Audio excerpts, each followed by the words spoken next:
Ok, pessoal, então só para a gente ver como que esses pacientes geralmente vão se apresentar para nós, tá? Eu não sei se eu mostrei esse caso aqui para vocês, né, mas com outro foco, eu acho que não. Vamos lá. Paciente feminina, 45 anos, 65 anos, costureira, com antecedentes pessoais de hipertensão arterial, diabetes médio tipo 2, obesidade, medicada com metformina, losartana e alodipina, cirurgia prévia de varizes de membros inferiores. Recorreu ao serviço de urgência por dor no flanco à direita, tipo cólica, de início súbito, intensa, com irradiação inguinal homolateral, acompanhada de febre e náuseas com 2 dias de evolução. Quais são as hipóteses diagnósticas que vocês têm nesse caso? Primeiro, o que chama a atenção aqui nesse caso? O que chama a atenção de vocês? Obesidade é um fator de risco. Obesidade é um fator de risco. Restrições da menopausa. Oi? Diabetes. Diabética, uma paciente diabética, 65 anos, né? O sexo feminino. Então tem duas comorbidades importantes aí para patologias renais, né? É diabética e é hipertensa. Mas qual é a história dela?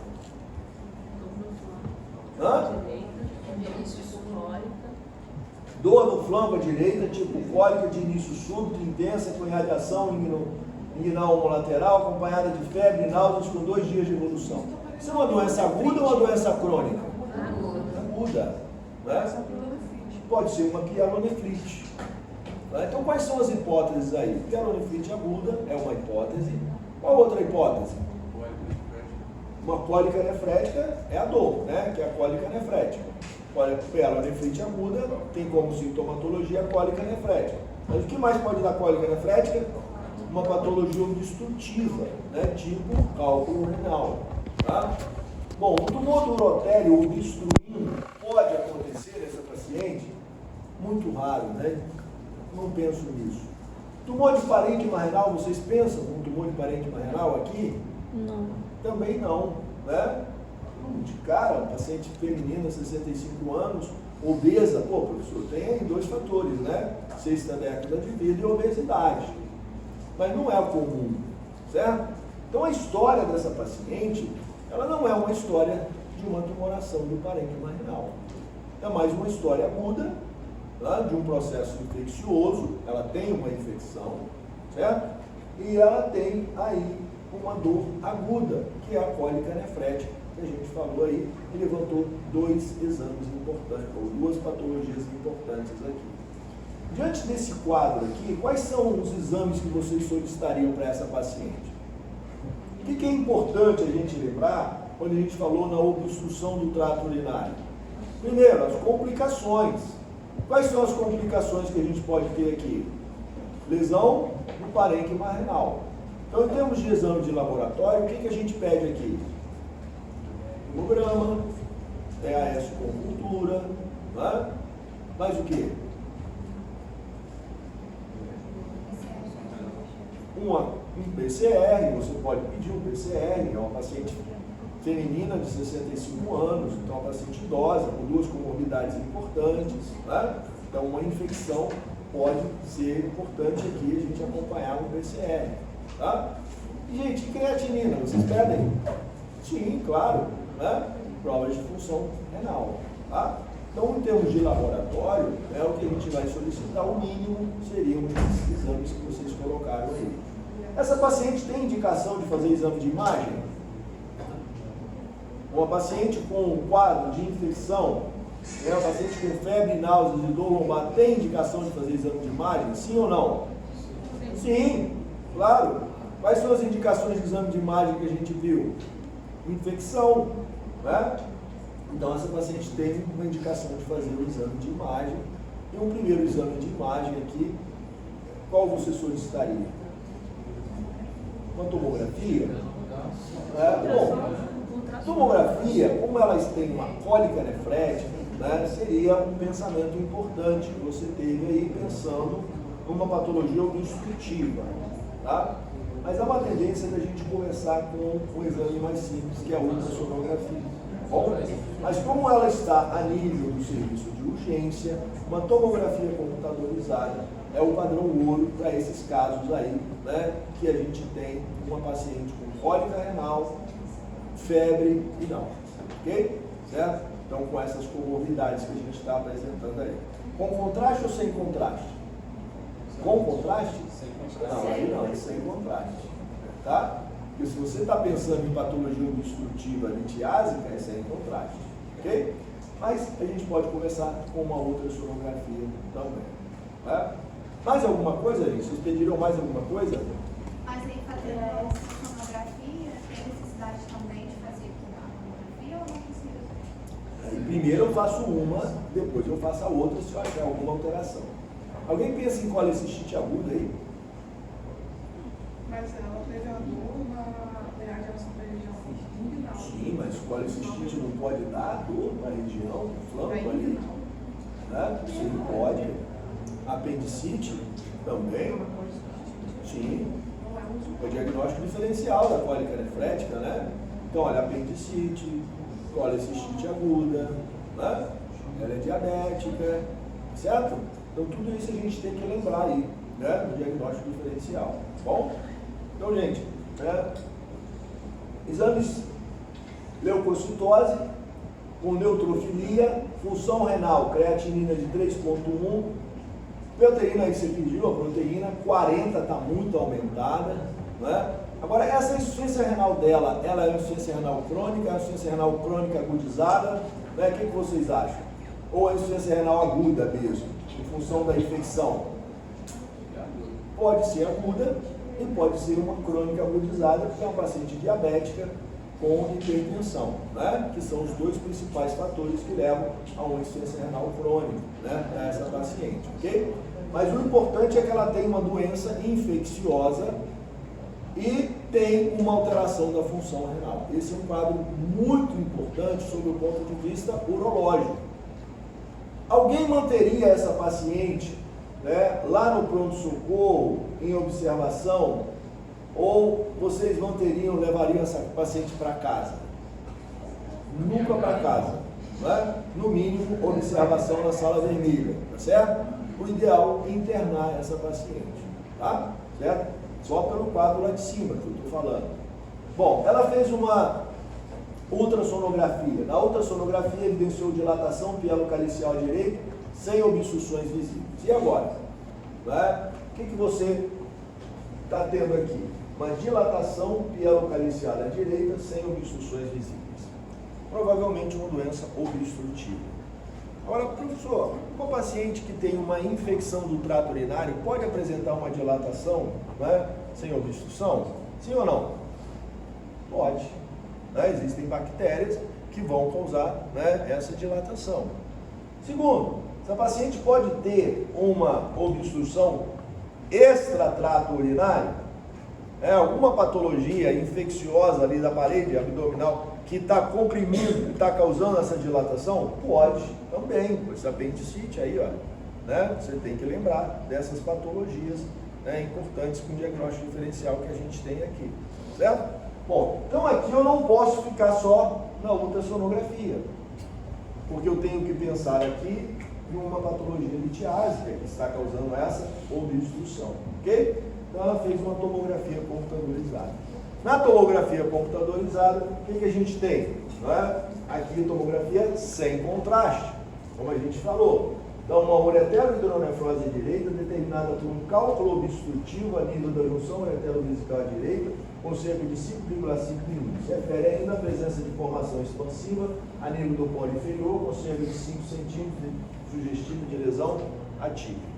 Então, quando a gente olha aqui, olha o que a gente vê. Uma massa sólida de 5 centímetros, né, no polo inferior. Foi essa massa que trouxe essa paciente aqui no pronto-socorro? Não, a dor dela aqui é diferente. A dor da massa é diferente, né, da dor da cólica nefrética. Então, o que trouxe ela, né, no pronto-socorro? A cólica nefrética produzida por um cálculo obstrutivo, lesando o processo infeccioso. Então, aqui a gente tem uma infecção do trato urinário determinada por um processo obstrutivo litiático. Então, qual é a conduta nessa paciente? Né? Conduta nessa paciente é tratar essa lesão ou é desobstruir o trato urinário? Tratar a infecção? Primeiro trata a infecção. Tratar a infecção, desobstruir o trato urinário. Ou seja, essa massa aqui foi um achado. Né? Então, isso é um diagnóstico incidental. Certo? Porque isso foi um achado. A gente não estava procurando uma massa, mas encontrou uma massa. Ok? Bom, aí a paciente, né, uma obstrução e infecção, o que vocês fariam? Vigilância, antibiótico-terapia, derivação urinária urgente, retirar o processo obstrutivo com cirurgia, derivação urinária urgente e antibiótico-terapia. Não? Qual é a conduta diante de um processo obstrutivo infeccioso? Derivação urinária urgente com antibiótico-terapia. Professor, cálculo de 5,5, um terço inferior do rim. Por que não tirar esse cálculo? Boa pergunta, né? Quando a gente faz pressão no trato retrógrado, a gente pode jogar as bactérias para a corrente sanguínea. Lembra do refluxo? Né? Quando a gente tem um rompimento do fórnix, quando aumenta a pressão no interior da pelve renal, por isso a gente não tira esse cálculo. A gente faz a derivação urinária. Então a gente passa aqui um catéter duplo J, né? E trata a infecção. Então começa com antibiótico-terapia, né? E trata aqui a infecção. Então derivação urinária com antibiótico-terapia, né? Esse é o tratamento que a gente vai fazer nessa paciente. Então aqui é um catéter duplo J, aqui o cálculo, né? Então o catéter duplo J é esse daqui, esse aqui é o fio chamado fio guia, que a gente passa para retificar. Como é que você vai passar um negócio com um rabinho desse aqui, né? Então você retifica ele, você entra no trato urinário, quando você puxa aquele fio guia, ele vai enrolar lá em cima e vai enrolar aqui embaixo, tá? Então ele vai derivar temporariamente do trato urinário. Então eu fiz uma derivação urinária temporária através de um catéter duplo J. A outra opção, se eu não conseguir o catéter duplo J, nefrostomia percutânea. Mas o que eu preciso é derivar esse trato urinário, certo? E, claro, iniciar antes com antibiótico terapia. Bom, mas não era esse, né? Aqui a nossa aula. A nossa aula é sobre a massa renal. Então, o que eu vou fazer com essa massa renal? Então, depois que eu resolvi o problema da infecção, passou o tempo, aí eu vou fazer, então, uma nova avaliação, certo? Então eu vou fazer uma tomografia agora com contraste, certo? Essa paciente melhorou a infecção, ela tinha uma insuficiência renal aguda, não era crônica, então melhorou o quadro da insuficiência renal dela. Ela está sem febre, está bem, está tranquila, e agora então eu faço uma tomografia com contraste ou uma ressonância nuclear magnética, tá? Bom, quando eu fiz isso daqui, né, por que eu faço esse exame? Porque esse exame eu posso determinar a dimensão, a localização, o número, a forma, os limites, o contorno, a relação com as estruturas anatômicas vizinhas, o estudo vascular e a presença ou ausência de captação de contraste. Tá? Por isso que eu faço o exame com contraste chamado urotomografia. Porque ele pode me dar todas essas informações, né? E ele me permite avaliar eventuais adenopatias e depósitos secundários suspeitos nas áreas abrangidas, ou seja, o estadiamento, né, dessas lesões. Então, por que eu vou fazer uma urotomografia nessa paciente? Exatamente porque eu preciso desses dados aqui para eu determinar que tipo de lesão, né, é essa daqui. Então, aqui, olha, você tem a lesão, né? Olha, a lesão está aqui, olha como é que essa lesão estava comprometendo ainda o sistema, né? No caso aqui, olha, estava comprometendo até a região do seio renal, né? Então era uma lesão muito mais expansiva. Então aqui a pergunta que você me fez, se dá para você ver a extensão além da fáscia, né? Então essa daqui é uma lesão que pode estar além da fáscia, tá? Mas como eu falei, tem que ter outras evidências. Então nesse caso aqui, gente, né, a gente fez a urotomografia, a ressonância, naqueles casos em que você não pode fazer a urotomografia em função de alergia a contraste, né, pacientes com insuficiência renal, tá? Então que teriam contraindicação para a tomografia. Então, como estudar uma massa renal complicada detectada por uma ultrassonografia? Através de uma uro-TC ou, eventualmente, uma ressonância nuclear magnética. Certo? Então, essa é a forma da gente estudar essa massa. Bom, então aqui estava a massa,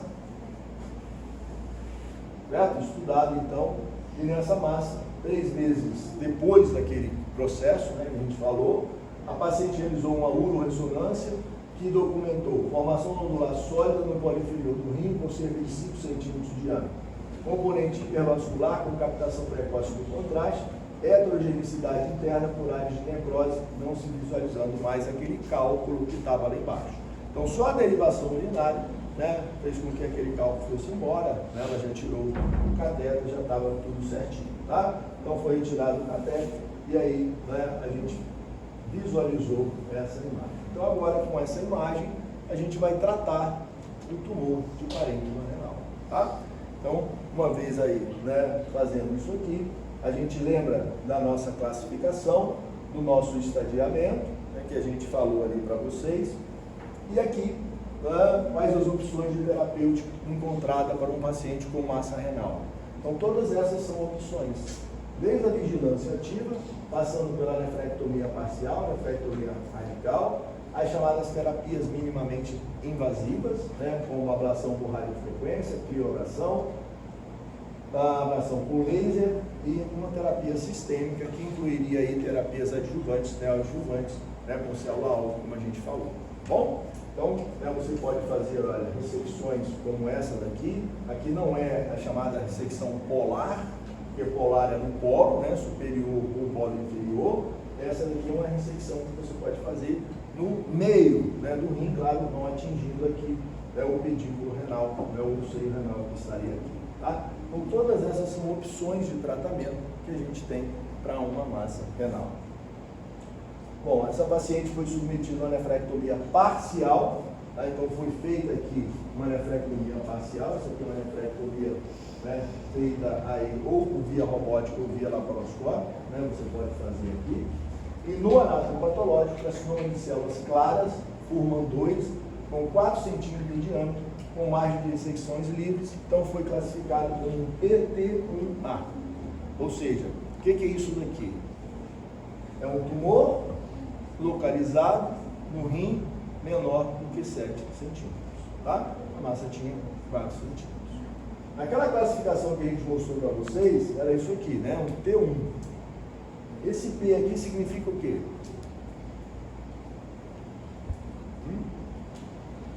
O que significa o P? Aqui é a classificação clínica, que eu mostrei para vocês. Agora aqui tem um P. Patologia, gente. Né? Certo? Patologia. É o resultado da patologia. Então, nem sempre a patologia coincide com o estadiamento clínico. Então, esse paciente aqui, você perguntou, tinha invasão da fáscia?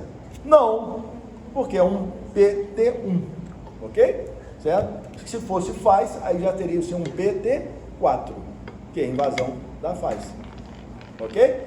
Então, é essa que a gente vai ter, um PT1, N0, N0, né? Aí você não tem comprometimento linfonodal. Então, viram, né? Como é que a gente fez o diagnóstico dessa massa? De maneira incidental. A gente tratou de imediato ela? Não, porque não era esse, né, a condição que o paciente estava apresentando. A gente tratou primeiro, né, o que levou ela no pronto-socorro, que era a infecção e a obstrução, para depois a gente tratar essa massa renal. E aí foi tratado com tratamento cirúrgico. Ok? Deu para, né, mais ou menos clarear um pouquinho aí a respeito, né, disso que a gente falou dos tumores do parênquima renal? Bom, agora a gente vai conversar sobre um outro tumor que é o chamado tumor de testículo. Gente, esse é um tumor muito importante dentro da urologia, principalmente pelas características que nós vamos apresentar aqui nesses tumores. Primeiro eu queria fazer uma pergunta para os meninos, né? Quantos de vocês fazem o autoexame do testículo? Quantos de vocês já palparam a bolsa testicular, né, à procura aí de alguma alteração no testículo? Por que você faz isso? 2. Ele também. Você sabe. Tá. Então, tem um caso no aula aqui. Então, por que você faz?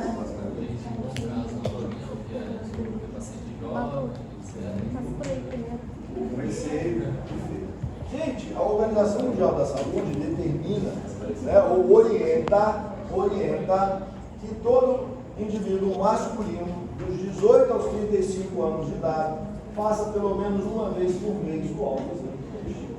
Tá?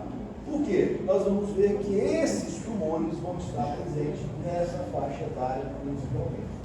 E o autoexame é uma maneira de você detectar precocemente essa massa.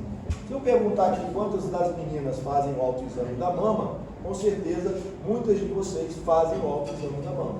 Certo? Certo? Né? Mais ou menos? Devem fazer, pelo menos, né? Tá? Deveriam fazer.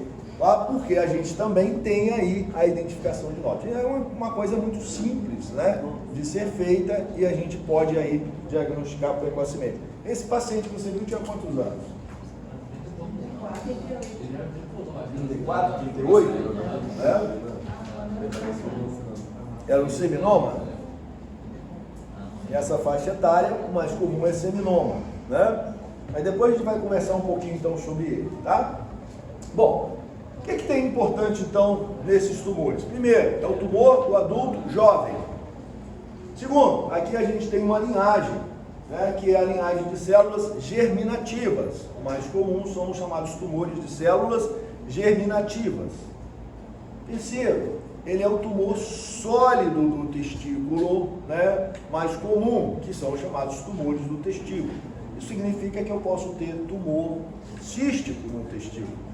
Mas os tumores sólidos, né, ele é um tumor bastante importante. Ele responde à quimioterapia, né, nós podemos fazer linfadenectomia e aqui a gente tem a presença de marcadores tumorais. Qual é o marcador tumoral mais famoso que vocês conhecem da prática urológica? Qual é o mais famoso?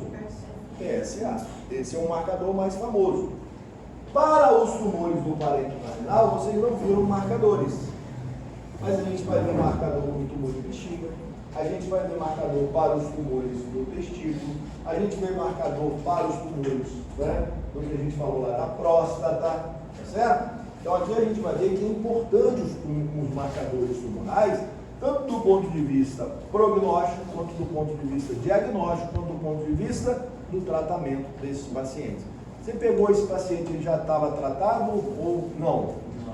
Ele ia fazer ainda a remoção. O tratamento. Tá.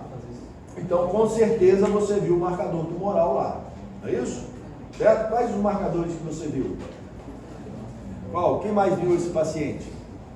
Lembram dos marcadores? Não? A gente vai ver então esses marcadores, tá? Que são importantes aí, tá? Bom, então quais são os tumores de células germinativas que nós vamos estudar aqui? Nós vamos ver os seminomas e os não seminomas.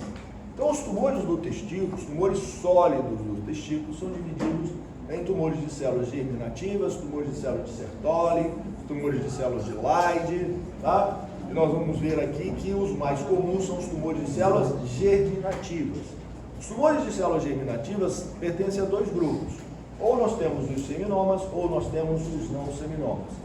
Dos não seminomas, nós temos o carcinoma embrionário, o teratoma, o teratoma, o coriocarcinoma e os tumores de saco piteríneo. Os tumores de saco piteríneo são os tumores da criança. Tá? O coriocarcinoma é o que tem o pior prognóstico. De todos os tumores do testículo, o coriocarcinoma é o que tem o pior prognóstico. O que tem o melhor prognóstico? O seminoma.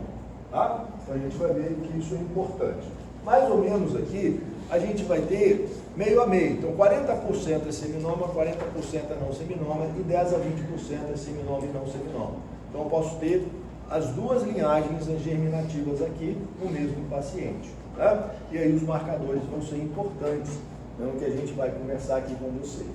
Os outros, então, células de Leydig, de Sertoli, sarcomas, e os chamados linfomas, que são os tumores secundários mais comuns, só que os linfomas estão presentes numa faixa etária mais elevada, né? Aqui a faixa etária da 6ª década de vida. Com relação, então, à sobrevida, você vê que esse é o que tem o melhor prognóstico, que são os seminomas. E o que tem o pior prognóstico? O coriocarcinoma, né? Que é um tumor de células aí germinativas não embrionárias. Bom, dentro da classificação dos seminomas, nós temos aí os tipos mais comuns, né? Que seria o clássico, anaplásico e espermatocítico, tá? Nós temos ainda o carcinoma embrionário adulto do saco uterino, o teratocarcinoma, o teratoma e o coriocarcinoma. Na faixa etária, os seminomas é uma faixa etária mais avançada, então, realmente acima dos 30 anos, é mais comum, né? O carcinoma embrionário na faixa etária aí dos 25 aos 30 e o coriocarcinoma uma faixa etária mais precoce. Tá? Por isso que quando você falou a idade aí, 38 anos, né, provavelmente um seminoma. Né? O mais comum é nós apresentarmos esse tipo, né, histológico aqui, tá? Dentro da faixa etária. Quais são os fatores, né, chamados fatores de risco, ou que estão envolvidos nos tumores do intestino? Qual é o principal deles? Podemos ter atrofia, podemos ter o trauma, podemos ter a infecção, mas qual é o principal deles? Qual? Ictorquidia, a ausência do testículo na bolsa. Tá? Então, a ausência do testículo na bolsa é o principal fator de risco para o desenvolvimento dos tumores do testículo. Se estiver dentro da cavidade abdominal, é pior ainda. Tá? Então, é um fator de risco ainda maior. Por isso que a gente tem que tirar esses testículos, né, de dentro da cavidade, ou até mesmo colocar esse testículo na bolsa em função da presença desses tumores. Então nós temos a atrofia, nós temos o trauma, nós temos fatores genéticos, nós temos fatores hormonais, mas o fator mais importante é a criptorquidia, né? Então mais ou menos 50 vezes maior do que no indivíduos normais, né? Você pode ter essa doença bilateral, mas mais comum que a gente tenha ela unilateral, né? De um lado só, ok? Então nós temos um testículo abdominal, lembrar que é 4 vezes maior a chance do que naqueles testículos que estão localizados na região inguinal, né, ou ainda dentro do trajeto que a gente tem aqui. Bom, como é que os tumores do testículo podem se disseminar? Isso aqui, gente, é uma outra coisa importante. Né? E aí a pergunta é, para onde vai a disseminação linfática do testículo? Bom, nós vimos que os tumores do parênquima renal, eles vão para a região perilar, interalveolar, mais comum. Os tumores da próstata e os tumores da bexiga, eles vão para a cadeia obturadora e sobem para a região pélvica. E os tumores do testículo, qual é a disseminação linfática deles? Tumor de pênis, região inguinal. Tá? Então a disseminação linfática do testículo. Para onde? Vou falar mais alto. Bom? Não, linfática, não é hematogênica não. Tá? Linfática. Disseminação linfática do testículo, lembra que o testículo inicialmente é um órgão alto, abdominal, então é lá para cima, tá? Lá para cima, é ali que a gente vai procurar primeiro a metástase linfonodal desses tumores, tá bom? Então, lembrar aqui, extensão localizada, regional, doença metastática, né, onde a gente vai ter aqui, né, a chamada hematogênica e a linfática, ok? Então, 60% é doença localizada, 23% doença regional e 15% a gente tem aí, né, uma lesão metastática. Bom, os tumores de testículo, diferente dos tumores de próstata, eles têm um crescimento, uma velocidade de crescimento muito rápida, tá? Isso é um fator importante. E tem um tempo de duplicação celular também rápido, principalmente nos tumores não seminomatosos. A contiguidade aqui é albugina, epidídima e cordão espermático, ou seja, ainda dentro ali da região da bolsa testicular, né? Essa seria a disseminação por contiguidade. A disseminação linfática, então, linfonodos retroperitoneais. Então, inicialmente vai lá para cima, para depois subir ou descer, tá bom? Então, esse é um fator importante, porque a disseminação linfática do testículo, ela vai, né, inicialmente para essa região retroperitoneal. como é que é a disseminação linfática da bolsa testicular? Da região inguinal, tá? Então isso vai fazer diferença quando a gente for abordar a massa que você falou lá cirurgicamente, tá? A gente vai ver isso. Então, hematogênica, pulmão, fígado e cérebro, né? Aí seria essa disseminação hematogênica que a gente falou aqui para vocês. Bom, então, o linfático, como a gente falou, cordão espermático, linfonodos retroperitoneais, próximos dos vasos renais, subindo cranialmente ou descendo caudalmente, né, depois de atingir, então, essa região que a gente falou ali, a região perihilar. Do lado direito, frente da veia cava, entre a cava e a aorta, né, 23 a 88%, ela pode ir para o lado esquerdo. Do lado esquerdo, frente lateral à aorta, raramente ela vai para o lado direito. Tá? Então você tem comprometimento do testículo do lado esquerdo, né? Esse é um dado para a gente procurar também essas lesões. Bom, qual é a característica então de um paciente, característica clínica? Como é que esse paciente vai se apresentar para nós? Como é que esse paciente vai se apresentar para nós? Qual é a evidência clínica, né, para eu suspeitar um tumor de testículo? Qual é? Presença de uma massa sólida no testículo indolor. Essa é a característica principal. Tá? Por isso é importante o autoexame do testículo. Tá? Então, a presença de uma massa sólida indolor. Essa é a característica principal. Tá? Então, nós temos aqui, podemos ter aumento do volume da bolsa, nós podemos ter áreas glandulares, né? Nós podemos ter diminuição de sensibilidade, nós podemos ter estressamento, hidrocele associada, podemos ter gânglios supraclaviculares, podemos ter ginecomastia, como sendo outras manifestações que vão apresentar. Mas a característica principal é uma massa testicular indolor. Tá? Manifestações metastáticas, nós temos tosse, a massa supraclavicular, a dor lombar e a linfadenopatia. Tá? Então a linfadenopatia também seria aí, né, uma manifestação que a gente pode ter desses pacientes. E aqui, né, tosse, dor lombar, que seria em função da doença metastática, né, a presença de lesão que vai então para a região linfonodal, a tosse em função, né, do comprometimento pulmonar e os gânglios supraclaviculares. Mas a principal característica, massa testicular indolor, tá? Essa é a principal característica desses pacientes com tumor de testículo. Diagnóstico diferencial, né? São aquelas patologias da bolsa testicular. Apesar dela ser indolor, né, na grande maioria das vezes, ela pode algumas vezes apresentar-se, né, com manifestação álgica. Então, aórtica epididimite, hidrocele, hérnia, torção testicular e uma orquite granulomatosa, né? Seria aí o diagnóstico diferencial. Tá? Aqui a gente tem, né, um quadro de uma torção testicular. E o que caracteriza essa torção testicular aqui é isso aqui, ó. É esse testículo que sobe e horizontaliza. Né? Então, isso daqui é um sinal chamado sinal de Angel, que a gente vai ver aqui na chamada torção testicular. A principal característica na torção testicular é a ausência do reflexo cremasténico, né? Essa é a principal característica do exame físico. Mas isso é diagnóstico diferencial de um tumor de testículo. Tá? Então a gente tem todas essas patologias que fazem parte do que a gente chama de escroto agudo, né? Então essas patologias são aquelas que a gente considera importantes no escroto agudo. Então a gente tem, olha, como característica, um indivíduo jovem, né, na faixa etária então aí dos 18 aos 35, um pouquinho mais abrangente seria os 40 anos. Um paciente que tem como característica clínica principal uma massa testicular indolor. Bom, chegou ele lá para você, né?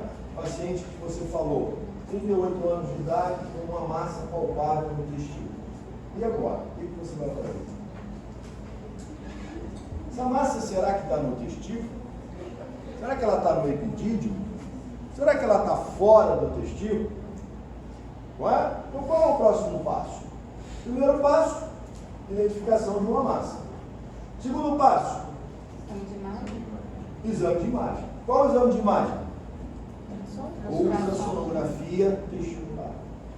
Na ultrassonografia testicular, você vai fazer diagnóstico diferencial com essas patologias aqui, e você vai determinar, isso é uma massa sólida, está localizada no testículo, eu vou determinar se tem ou não invasão por contiguidade, e vou determinar o tamanho dessa massa. Tá? Então tudo isso na ultrassonografia, né, eu posso identificar. Está fechado o diagnóstico?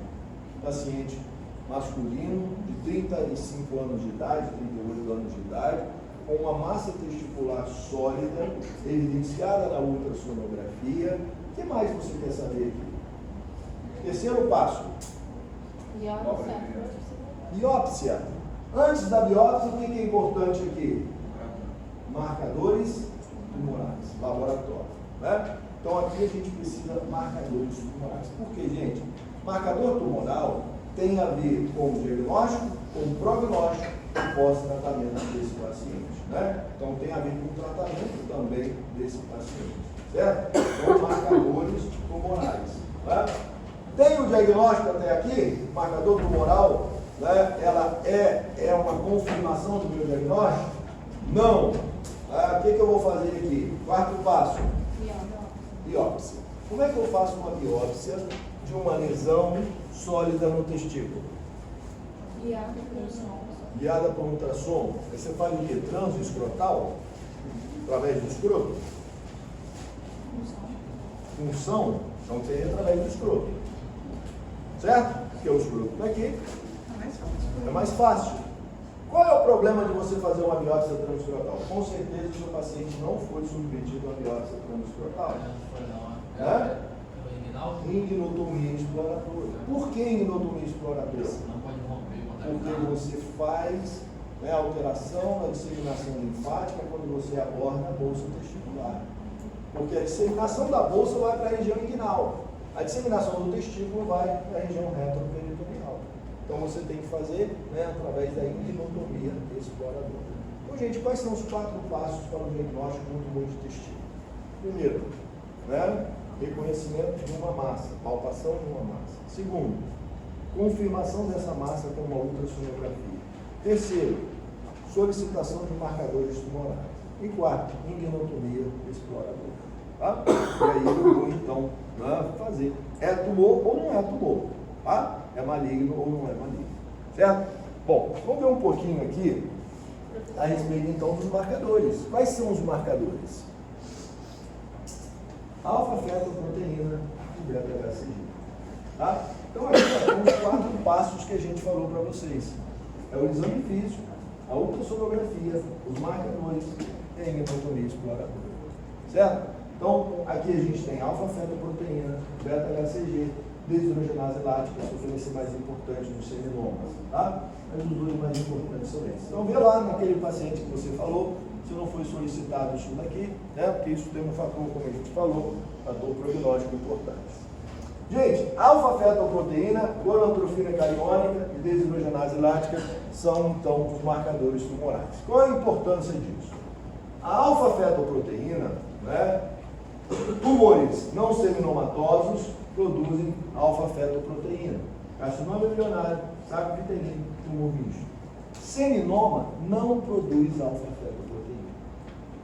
Então, se esse paciente, né, foi submetido a um tratamento cirúrgico, vem no laudo seminoma, mas ele tem alfa-fetoproteína aumentada, o que isso significa? Que ele tem também doença não seminomatosa. Então, procura de novo, você vai achar a doença não seminomatosa, ou seja, isso é um tumor misto. Por quê? Porque seminoma não produz alfa-fetoproteína. Certo? Né? Então, esse é um dado importante que a gente tem aqui. Então, alfa-fetoproteína, seminoma e coriocarcinoma puro não produz alfa-fetoproteína. Se tiver alfa-fetoproteína positiva, é porque esse tumor é um tumor não seminomatoso ou é um tumor misto. Né? Que a gente tem aí as duas coisas. Isso vai ser importante no tratamento, né, desses pacientes, ok? Então a gente tem aí alfa-fetoproteína aumentada, tumor não seminomatoso. Gonadotrofina aqui mostramos beta-HCG, coriocarcinoma, né, 100%, carcinoma embrionário, os seminomas produzem então esse tipo, né, de substância, tá? Então beta-HCG, marcador tumoral. O beta-HCG pode estar aumentado em outras situações também, né, que a gente tem que fazer importante diagnóstico aí, as doenças inflamatórias, intestinais, da úlcera e da cirrose. Bom, o que é importante a gente saber dos marcadores tumorais, então? Tá? Primeiro, eles são importantes no tumor de testículo. Nós vimos que, né, os tumores podem ser produzidos pelos tumores seminomatosos e pelos tumores não seminomatosos. Então, os tumores marcadores elevados, né, câncer de testículo. Marcador normal não exclui câncer de testículo. Tá? Esse é um primeiro dado importante. Então, o marcador tumoral ele não faz diagnóstico, mas ele é importante, né, para a gente determinar qual é o provável, né, tumor de célula germinativa que a gente tem, se é seminomatoso ou não seminomatoso, e também para o tratamento desses pacientes. 90% dos não seminomatosos, né, eu tenho alfa-feto e beta-HCG. Lembrar então, mais uma vez, alfa-feto não é produzido pelos seminomatosos. Outra coisa importante, após o tratamento, então eu fui lá e fiz o tratamento daquele tumor. Nos casos, né, em que os marcadores estão normais, tá, sem metástase. Agora, se eu tenho doença residual, os marcadores estão aumentados ou eles, né, reduzem muito lentamente. Então veja a importância dos marcadores do tratamento desses pacientes, né, no acompanhamento. Então, se eu tenho um marcador prévio aumentado e no pós-operatório desses pacientes, esses marcadores continuam aumentados, isso significa que eu tenho doença residual. Procura que você vai achar metástase desses pacientes. Seminoma e alfa-fetoproteína aumentada é igual a quê? Tumor não seminomatoso, ou seja, tumor misto. Então você tem aqui um tumor misto porque seminoma não produz alfa-fetoproteína. Ok? Então essa é uma outra verdade que a gente tem a respeito desses marcadores. Seminoma e beta-HCG maior do que 2000, não seminomatosos, alfa-feto aumentada, beta-HCG aumentada após a orquiectomia, tumor residual. Né? Então sempre a gente lembra que se você tiver, né, marcadores tumorais elevados após o tratamento, você tem tumor residual, você tem que procurar. Existe a possibilidade de recorrência dos tumores. E isso é importante também com relação aos marcadores, que a gente vai fazer um acompanhamento desses pacientes.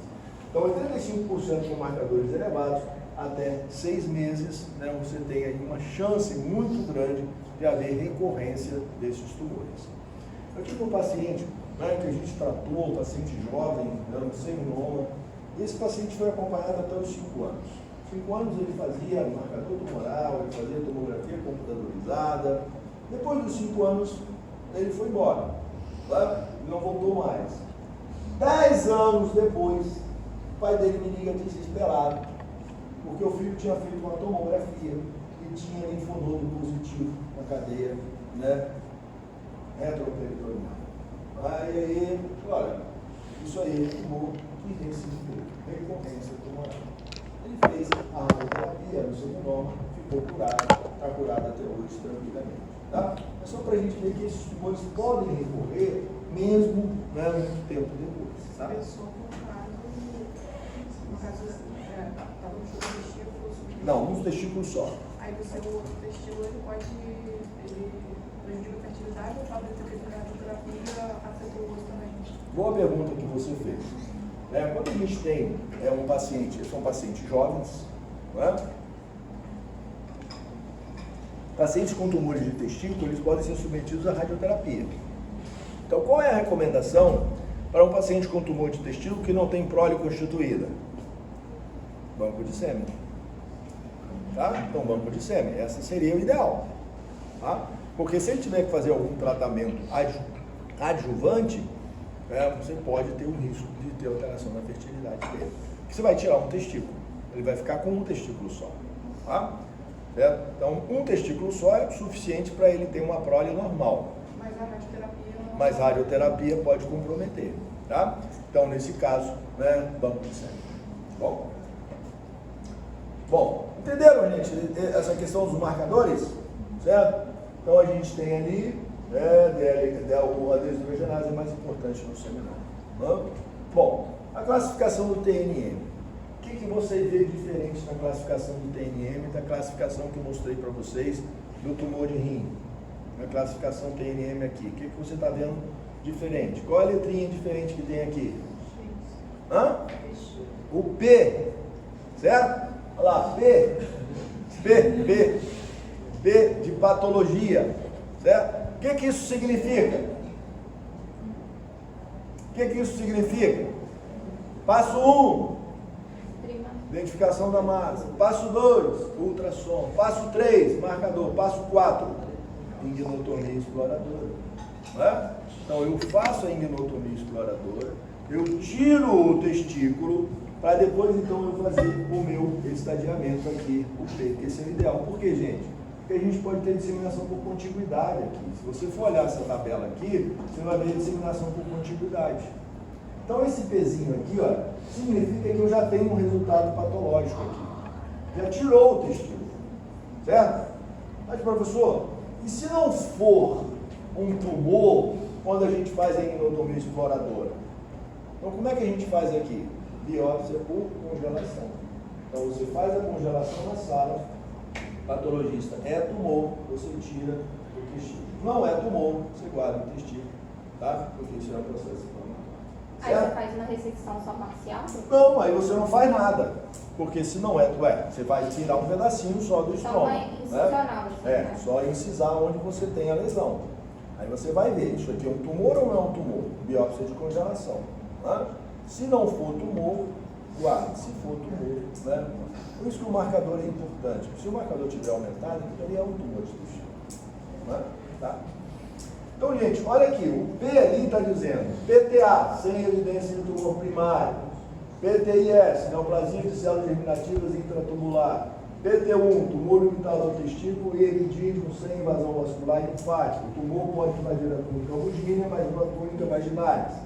PT2, tumor limitado ao testículo epidídimo com invasão vascular. Tumor disseminado através da túnica albuginea com envolvimento da túnica vaginalis. PT3, invade o cordão com ou sem invasão vasculo-linfática. PT4, invade o escroto com ou sem invasão vasculo-linfática. Ok? Porque aqui você tirou o testículo. Né? Então você pode fazer essa classificação. Tá? Então essa daqui é o PT1, PT2, PT3 e o PT4. Tamanho do tumor é importante. Tumores maiores do que 4 centímetros tendem a ser tumores, né, que podem ser mais invasivos. Invasão de red test é importante. Isso está indicado radioterapia adjuvante nos tumores seminomatórios. Tá? São duas curiosidades importantes aqui. No N você não tem o P, porque você não fez patologia. Ok? É imagem. Então você vai fazer através da tomografia computadorizada. Né? Então você vai identificar se tem ou não linfonodo. E o N é a distância, a gente já viu, pulmão, fígado, osso, né? Seriam os principais locais aí onde a gente tem a disseminação. Ok? Bom, e aqui a gente ainda tem um S. S de quê? Marcador tumoral. Então é tão importante os marcadores tumorais que a gente tem o SX, o S0, o S1, o S2 e o S3. Onde a gente vai determinar aqui, olha, os marcadores tumorais. Então aqui você vai ver os chamados limites da deshidrogenase lática, da gonotrofina cariônica humana e da alfa-fetoproteína. Tá? Então por isso que é importante a gente ter também esses marcadores tumorais, tanto no diagnóstico, quanto no tratamento, quanto no prognóstico desses pacientes. Tá? Então aqui, para a gente fazer essa identificação, raio-x de tórax, tomografia do abdômen do tórax, marcadores de preparação cirúrgica.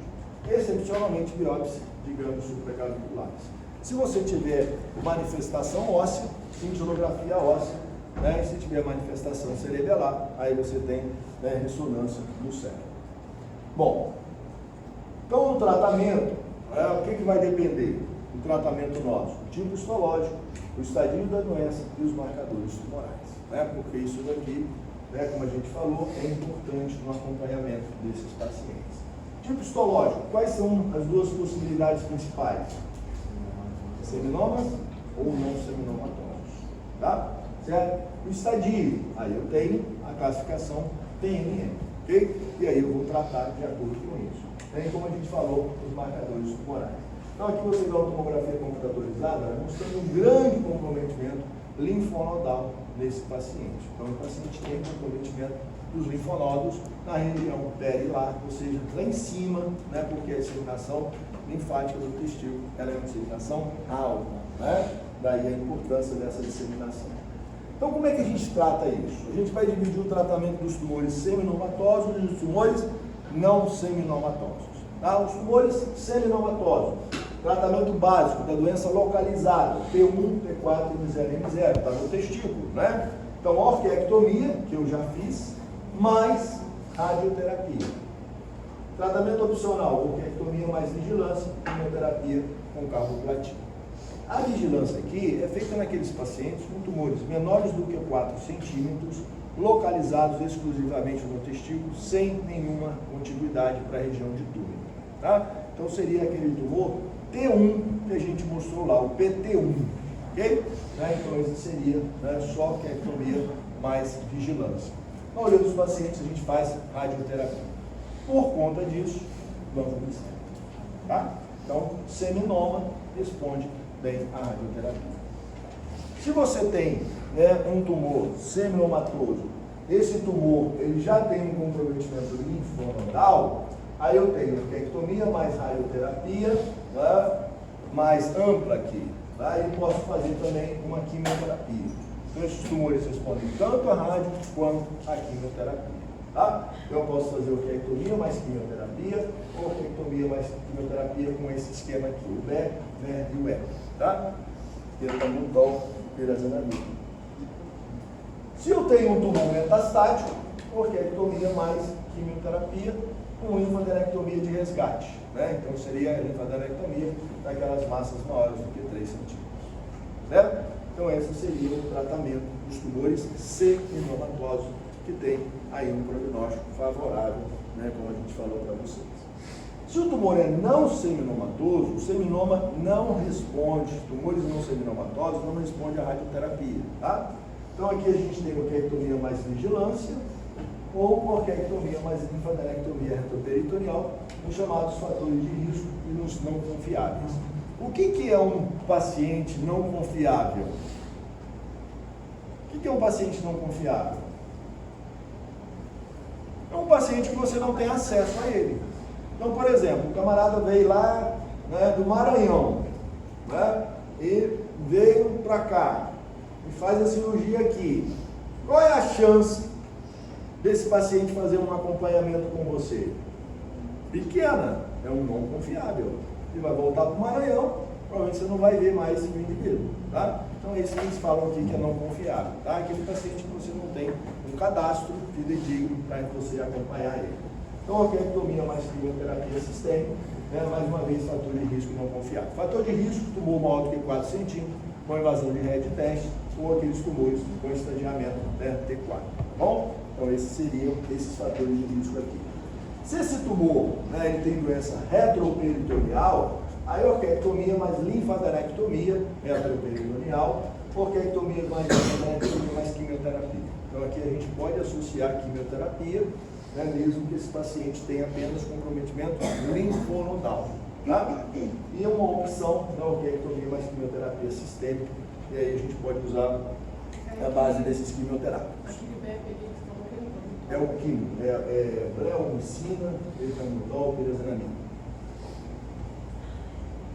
Bom, se ele tem doença metastática, orquiectomia mais quimioterapia, mais execção cirúrgica. A mesma coisa que vocês viram para o seminoma. Tá? O que muda? Seminoma localizado, não seminoma localizado. Tá? Ou localmente avançado, como a gente falou ali para vocês. Né? Um vai fazer rádio, o outro vai fazer linfadenectomia. Né? Que seria aí as indicações. Deu para entender direitinho? Tranquilo? Tá? Bom, esse daqui eu não vou passar para vocês não, que são tumores muito pouco frequentes, são tumores raros, né? E a gente vai passar então agora, pelo tempo que a gente tem aqui, vou mostrar então para vocês também, para a gente gravar um pouquinho, acho que eu não consigo aumentar, né? Minha assistente, eu consigo aumentar isso aqui? Não. Hã? Ela foi embora? Assistente saiu. Assistente foi embora? Bom, vou deixar então aqui. Lê para mim, por favor. Tá sem óculos? Vamos lá então. Lê para mim, por favor, só para me poupar um pouquinho. Caso clínico. Paciente masculino, 25 anos de idade, refere dor e desconforto no testículo direito há cerca de 2 semanas. Refere traumatismo testicular há cerca de 1 mês durante um jogo de futebol. Nega aparecimento de tumefações ou nódulo no testículo. Nega outra sintomatologia. Nossa, minha dicção tá indo pro... urológica, nomeadamente disúria, dor no hipogástrico, alterações da força e do calibre do jato urinário, hematúria, sensação de esvaziamento incompleto, urgência e incontinência. Antecedentes pessoais: criptorquidia do testículo direito na infância, com orquidopexia aos 3 anos de idade. Só até aí por enquanto, por favor. Então, gente, o que chama a atenção para vocês, né, nessa história aqui? O que tem aqui de importante nessa história? Né? Primeiro, a idade desse indivíduo, 25 anos. Né? Um paciente do sexo masculino de 25 anos. O que a gente tem aqui de fator de risco que a gente viu lá para o tumor de testículo? O trauma, né? O trauma, na verdade, ele chama a atenção para uma patologia testicular, mais do que uma etiologia desses tumores. Né? Então, um paciente de 25 anos de idade, que tinha, no caso aqui, um desconforto na região do testículo, né? E tinha sofrido um trauma na região do testículo, mais ou menos há 1 mês. Tá? Então, por essa história aqui, as nossas hipóteses diagnósticas são de uma patologia testicular, né? Que pode ir de um trauma na região testicular, de um processo inflamatório infeccioso, de uma torção de cordão espermático, até chegar no nosso tumor de testículo. Né? Tudo isso, lembra do diagnóstico diferencial que eu mostrei lá para vocês? Né? Tudo isso aqui faz parte do diagnóstico diferencial desse indivíduo. Tá? Bom, por que ele notou, por que ele relatou, né, essa sintomatologia aqui, né, para nós? Por qual é a intenção de notar, né, de falar que ele não tem aparecimento de tumefação ou nódulo no testículo, não tem sintomatologia, né, como disúria, dor, alteração da força do calibre do jato urinário, hematúria, sensação de esvaziamento ou urgência? Isso daqui caracteriza um quadro infeccioso, tá? Certo? Um infeccioso, então, uma orquiepididimite, por exemplo, tá? Que é mais comum a gente ter aqui. Isso aqui ele nega. Agora, o que ele tem de antecedente pessoal que é importante para nós? A criptorquidia. Né? Então, todo paciente, né, que tem testículo fora da bolsa, a gente tem que lembrar que ele tem um potencial muito grande para o desenvolvimento dos tumores do testículo. Tá? Esse testículo foi colocado na bolsa aos 3 anos de idade, né, que foi feito, então, a chamada orquidopexia.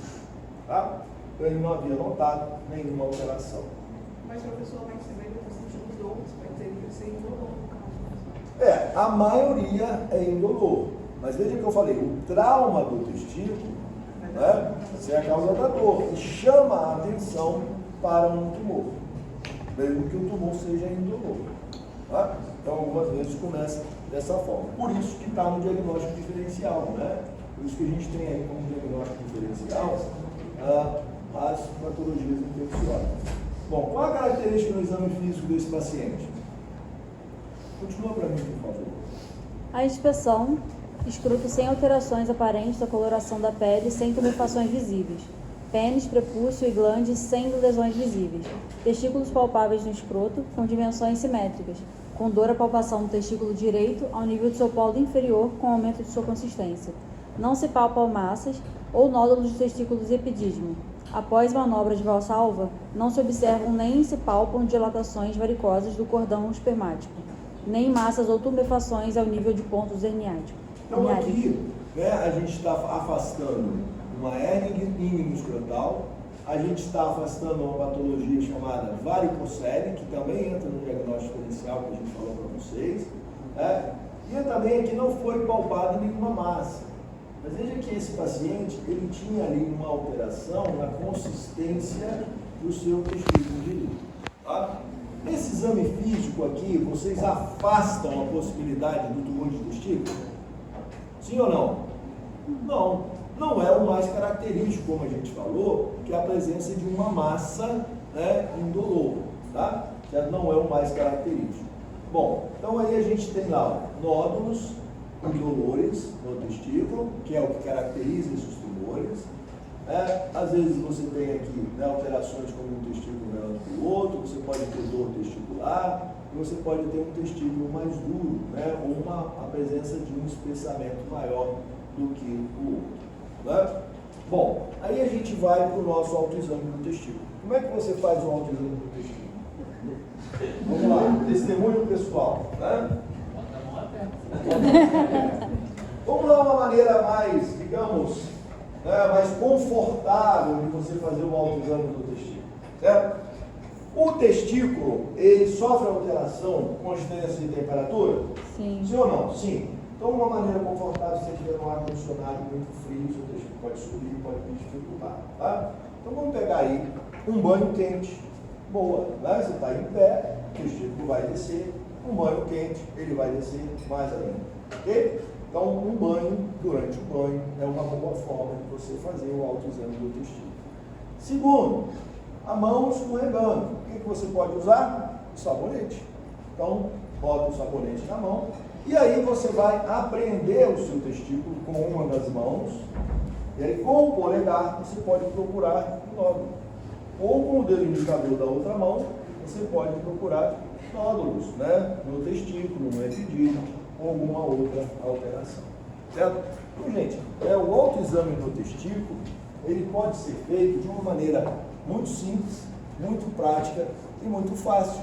Né? Uma vez por mês, durante o banho, deslizando os seus dedos pelos testículos, você vai encontrar posterolateralmente o epidídimo, e você vai encontrar os elementos do cordão e você pode identificar a presença ou ausência de nódulos. Certo? Então esse é o primeiro passo, né? A gente tem aqui. Bom, esse paciente, a gente viu que não tinha nódulo, mas ele tinha um espessamento aqui. Qual é o passo seguinte que vocês então fariam nesse paciente que a gente falou aqui? Qual seria aí, né, o outro passo? Solicitação de um ultrassom. Aqui a gente viu o diagnóstico diferencial, né? Então a gente tem todos esses diagnósticos diferenciais que a gente viu. Então, quais os exames a serem solicitados numa abordagem inicial desse paciente? Raio-x de tórax, ultrassom na bolsa testicular, tomografia, né, e deshidrogenase láctea. Raio-x de tórax, marcadores tumorais. Ultrassom na bolsa, tomografia do abdômen, marcadores tumorais. Ultrassom da bolsa e marcadores tumorais. Qual dessas vocês, né, fariam nesse primeiro momento? A letra D, né? Ultrassom da bolsa mais marcadores. Por que não fazer tomografia se a tomografia vai fazer o estadiamento? Mas no primeiro momento. Num primeiro momento, né, não tem nenhuma queixa abdominal, não é isso? Certo? Então, a gente vai fazer uma ultrassom da bolsa testicular. E aqui eu posso pedir marcadores tumorais, né, em função daquilo que a gente lembrou lá. Mas se tivesse uma opção aqui só de ultrassom da bolsa, eu poderia pedir só ultrassom da bolsa, tá? Né, exame de imagem. Como ele apresentou aqui os marcadores, a gente pode solicitar aqui também os marcadores tumorais. Ok? Né? Mas aí, porque a gente está ali, né, como a gente falou, esses seriam aí o terceiro passo, né, o passo dos marcadores tumorais. Bom, no ultrassom, a gente tem isso aqui, ó. Aqui está o testículo e aqui tem esse nódulo. Então, um nódulo sólido na região do testículo. Aqui você tem um conteúdo cístico pequenininho aqui, ó, tá? Mas o nódulo é isso aqui. Então, você tem um nódulo sólido na região do testículo. Então, aqui, como a gente já tem os marcadores tumorais, passo 1, passo 2, passo 3, qual é o passo 4? Hein? Biópsia através de uma ignotomia exploradora, tá? Então aqui nós vamos ver, tá? Aqui, ignotomia exploradora com biópsia testicular, certo? Então aqui a gente faz a biópsia de congelação desse paciente e aí vai identificar, certo? Tratamento anti-inflamatório? Não, isso aqui não é um nódulo sólido, então a gente tem que investigar Observação também não. Piorquectomia direta, né? Também não. A gente primeiro vai, né, fazer uma avaliação com biópsia testicular, sempre por immunotomia exploradora. Certo? Confirmando a presença de um tumor maligno, quais os exames então a serem solicitados para o estadiamento? Raio-X de tórax, mais tomografia do abdômen interno, né? Para a gente fazer então o estadiamento desse paciente.